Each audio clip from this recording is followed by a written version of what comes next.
Oke, sipil seperti itu gitu ya ya, respon dari karena Komnas itu HAM terkait fungsi-fungsi yang harusnya diberikan oleh kebijakan Gede lembaga Mulyadi ya dengan pendidikan dan membawa itu oleh anak-anak ke barak pemerintah militer. gitu. Jadi Bahkan sudah banyak kami disampaikan khawatir ya, bahwa mereka tuh tidak ini untuk akan disiksa ya, terjadi tapi mereka dibina. problematika karena Dan Panjang ini. pendidikan pun Kan ini masih cuma berjalan gimmick di sana. saja. Ini Oke, hanya ini untuk tanggapan dari Bang Gede Mulyadi ya. viralitas media sosialnya saja. Baik. Jadi menurut saya ini yang dikejar viralnya saja. Dan saya tidak yakin KDM akan berani ya mengeksekusi ini karena tadi menyalahi peraturan perundang-undangan, melangkahi kewenangan dia sebagai gubernur. Jadi menurut Ini benar-benar bikin gaduh. Kalau mau bikin kebijakan itu jangan seenak jidat Pak Didi. Jangan mempermalukan warga Jabar ya. Kalau mau bikin kebijakan Ini nih, punya dengerin nih niatan kata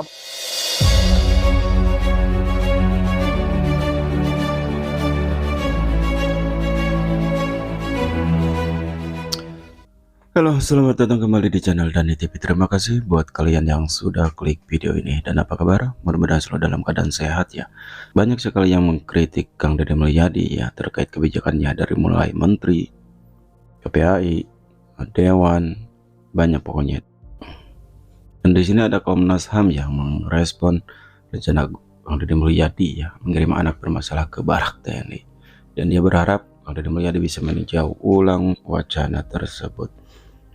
Ketua Komnas HAM menyampaikan, nah sebetulnya itu bukan kewenangan TNI untuk melakukan edukasi civic education atau pendidikan kewarganegaraan ya. Mungkin perlu ditinjau kembali rencana itu. Dan menurut Komnas HAM tidak ada permasalahan saat anak hanya pergi ke barak untuk pemahaman mengenal pendidikan karir tentara. Tetapi apabila rencana membawa anak itu dalam konteks pendidikan militer, maka itu tidak tepat. Dan setahu saya itu bukan pendidikan militer ya, tapi pembinaan. Keliru jika itu dalam bentuk hukuman, itu proses di luar hukum. Kalau tidak berdasarkan hukum pidana atau hukum pidana bagi anak-anak di bawah umur, katanya ya. Dan ada lagi ya Mang Ono Surono yang mengkritik semua kebijakan Kang Deddy Mulyadi terkait kebijakan anak-anak yang dibawa ke barak militer juga ya. Dan Ono Surono juga sentil beberapa yang dilakukan oleh Kang Deddy Mulyadi dengan menggusur bangunan Hibis Puncak Bogor. Dan katanya sih kenapa beberapa bangunan yang lain tidak dibongkar ya. Dan Ono Surono sangat jelas mengatakan statement Kang Deddy Mulyadi tidak akan berani melakukan hal yang sama. Mengkritisi rencana kebijakan tersebut karena sebenarnya TNI itu tidak memiliki fungsi untuk bagaimana memberikan pendidikan bagi sipil gitu ya, karena itu fungsi-fungsi yang harusnya diberikan oleh lembaga pendidikan dan itu oleh pemerintah gitu. Jadi kami khawatir bahwa ini akan terjadi problematika karena sesuai dengan undang-undang, bahkan undang-undang yang terbaru sekalipun gitu ya, tidak punya kewenangan untuk bagaimana memberikan penguatan pendidikan bagi pendidikan sipil gitu, sehingga tentu kebijakan ini kami tidak setuju gitu. Baik, Mbak Anies, tapi apakah ini sejalan dengan prinsip-prinsip perlindungan anak menurut Komnas HAM? Tentu di dalam satu persoalan di mana anak-anak itu menghadapi masalah gitu ya, ketika masih masa pendidikan, maka yang diberikan tanggung jawab itu adalah lembaga pendidikan dan juga orang tuanya, bukan kemudian diserahkan kepada militer, karena itu bukan kapasitas militer untuk memberikan pendidikan kepada sipil gitu. Jadi saya kira setiap anak berdasarkan konvensi tentang perlindungan anak yang juga diadopsi di dalam Undang-Undang Perlindungan Anak, bahwa apa yang harus didahulukan untuk memastikan pemenuhan hak asasi anak adalah kepentingan terbaik bagi anak gitu. Dan kepentingan terbaik bagi anak tentu saja adalah memastikan bagaimana pendidikan itu ya diserahkan kepada institusi pendidikan gitu, dan juga dibantu oleh orang tua yang masih memiliki tanggung jawab gitu. Oke, seperti itu ya respon dari Komnas HAM terkait kebijakan Deddy Mulyadi ya dengan membawa anak-anak ke barak militer. Bahkan sudah banyak disampaikan ya, mereka tuh tidak untuk disiksa ya, tapi mereka dibina. Dan pendidikan pun masih berjalan di sana ya. Oke, ini tanggapan dari Kang Deddy Mulyadi ya. Baik. Yang bermunculnya kontroversi tentang ini Pak. Setiap perbuatan yang bertujuan demi kebaikan dan kebangsaan, nasionalisme di Indonesia itu sudah terbiasa.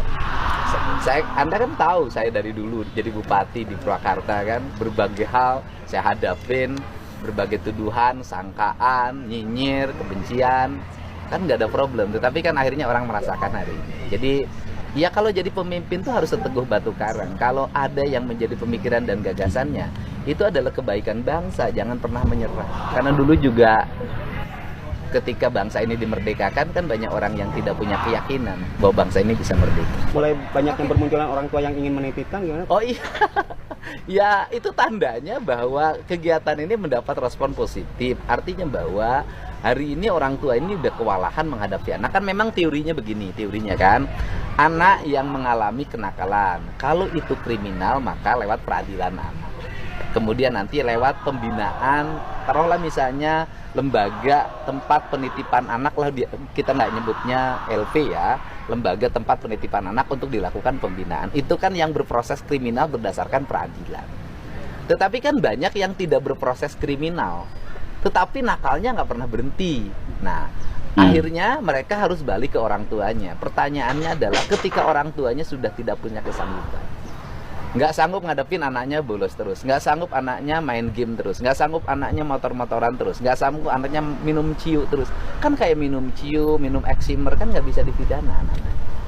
Kan itu. Nah, ini kan harus ada orang yang menangani ya. Saya termasuk dan Pak Bupati Purwakarta dan bupati-bupati lain, wali kota seluruh Jawa Barat hari ini sudah mempersiapkan sanggup menangani dengan bekerja sama dengan TNI. Nah, bicara persoalan TNI itu kan mendidik anak-anak itu bukan baru.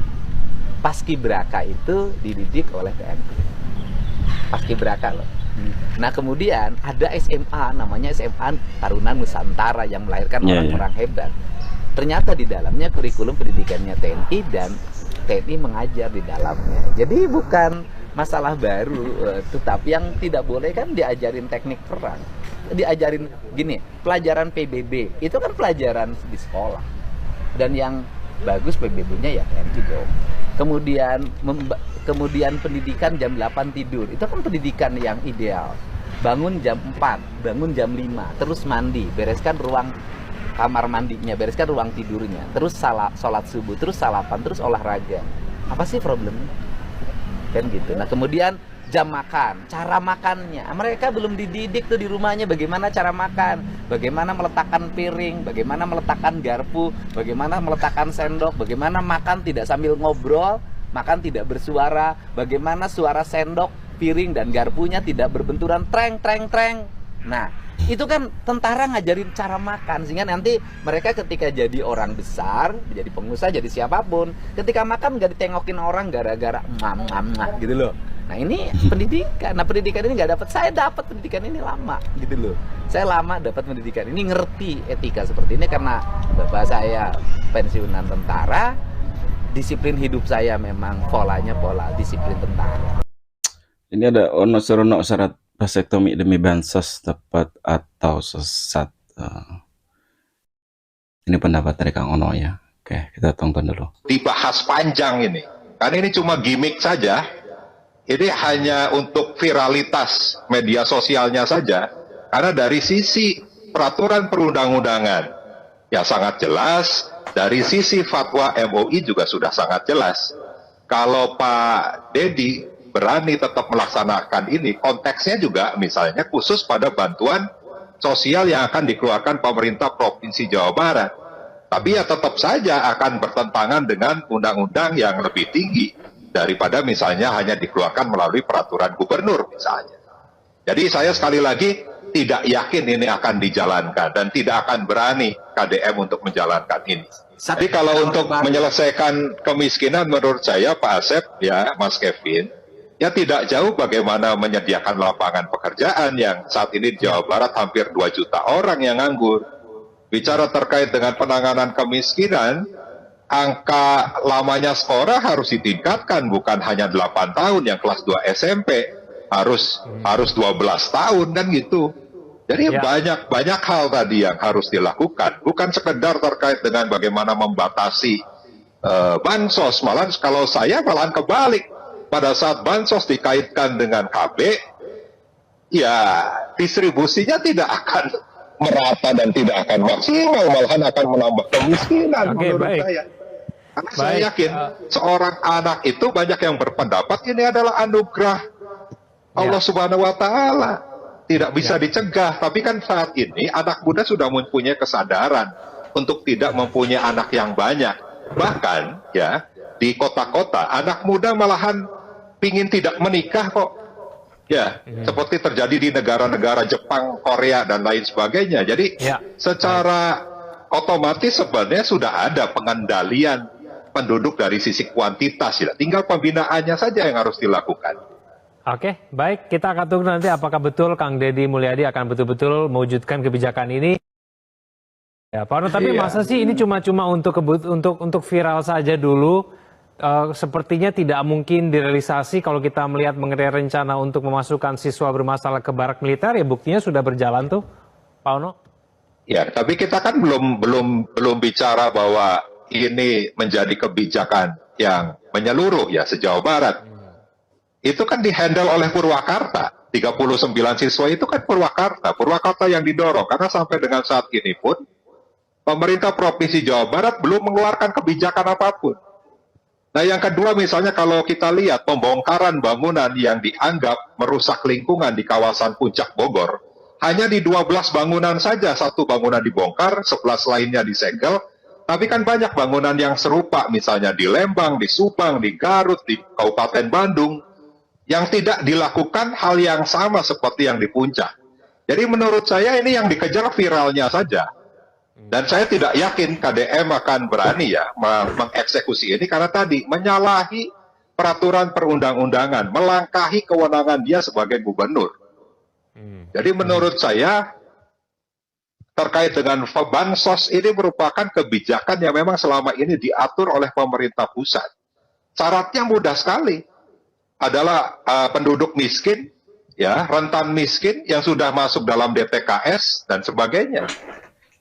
Tidak ada syarat-syarat lain, apalagi misalnya memasukkan syarat KB. Memasukkan syarat KB, maka itu sudah menjadi pemaksaan yang di Undang-Undang Nomor 52 Tahun 2009 tentang Perkembangan Kependudukan dan Pembangunan Keluarga.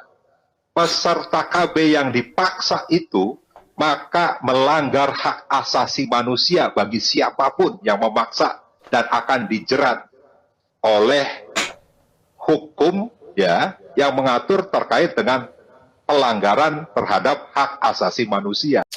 Lantang sekali ya Mang Ono menyampaikan bahwa Kang Deddy Mulyadi itu hanya gimmick ya.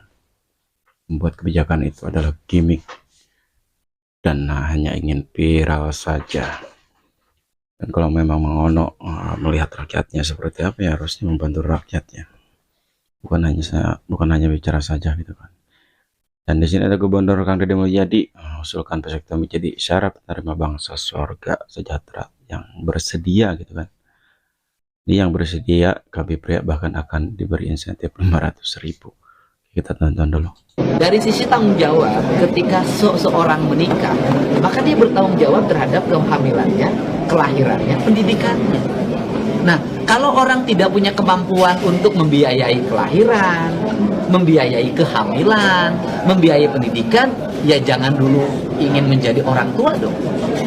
Untuk itu, agar kelahirannya diatur dan angka kemiskinan turun, karena hari ini kan yang cenderung anaknya banyak itu cenderung miskin.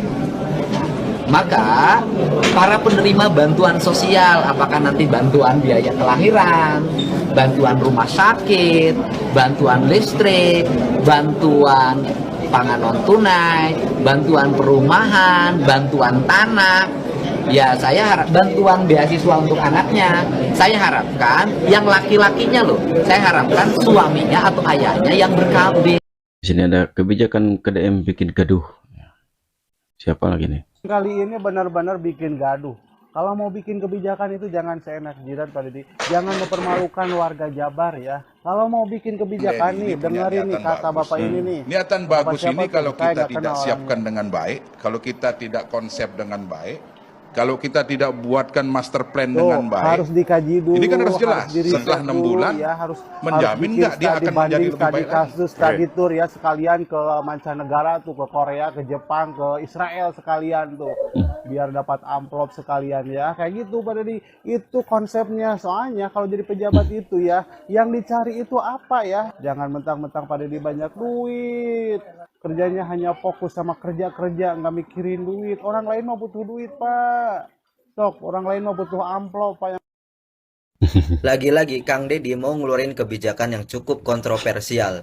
Kang Deddy mau ngeluarin kebijakan mewajibkan paksetomi buat penerima bansos, beasiswa, dan bantuan lainnya. Jadi buat yang belum tahu paksetomi itu apa, paksetomi merupakan salah satu KB atau kontrasepsi untuk mencegah kehamilan, tapi dilakukannya pada laki-laki. Biasanya KB kan dilakukannya pada perempuan dengan minum pil KB ataupun suntik KB. Nah, tapi ini dilakukannya pada laki-laki. Nah, menurut saya program ini bagus ya, tapi menurut saya kurang bijak. Kenapa kurang bijak?